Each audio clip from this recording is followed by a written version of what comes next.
Hello, Sir Ryan. Kumusta po? Redman Toys Raymond here. So, ito sir, testingin lang natin yung unit na order nyo.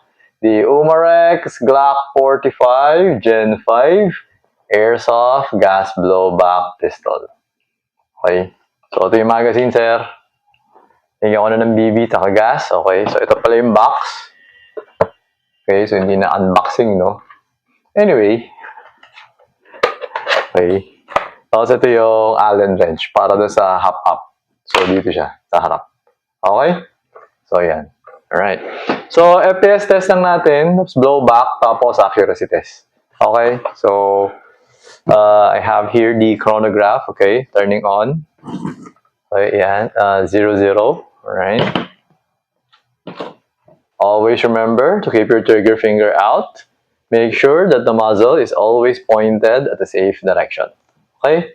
So, teka lang. Ilang ba na nalagay ko? 9 pieces. Okay? So, ito, inserting. Alright. So, firing. Solid. 328.2 as usual. 322.2.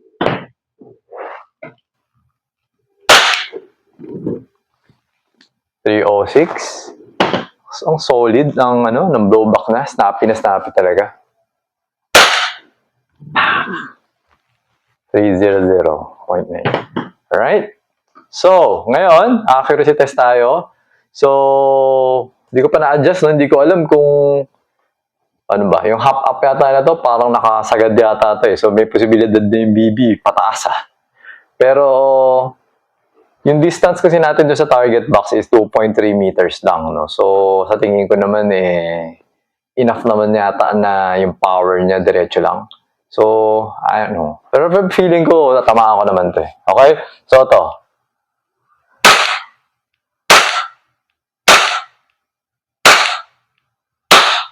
Tama, tinamaan ko nga.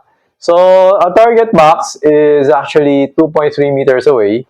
Tapos ang binabaril ko is gumagawa ako ng mga bilog-bilog, 2 inches in diameter. Tapos, yun yung binabaril ko. Kailangan nasa loob yun.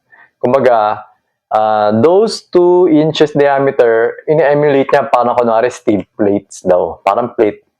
Parang ganun. So, yun. So far, lahat ng 5 shots nandun sa loob. So, pipicturean ko yun, then send ko sa inyo. Okay? So, for the pistol, yan, nag-open na yung slide niya. Okay, nag-open na. Kasi wala na yung bala. Alright? Okay, so pull back the slide, release, hammer down. Okay? So, yun Sir Ryan, okay na tong unit nyo. So, ipapako na siya para madala ko na siya sa courier tomorrow.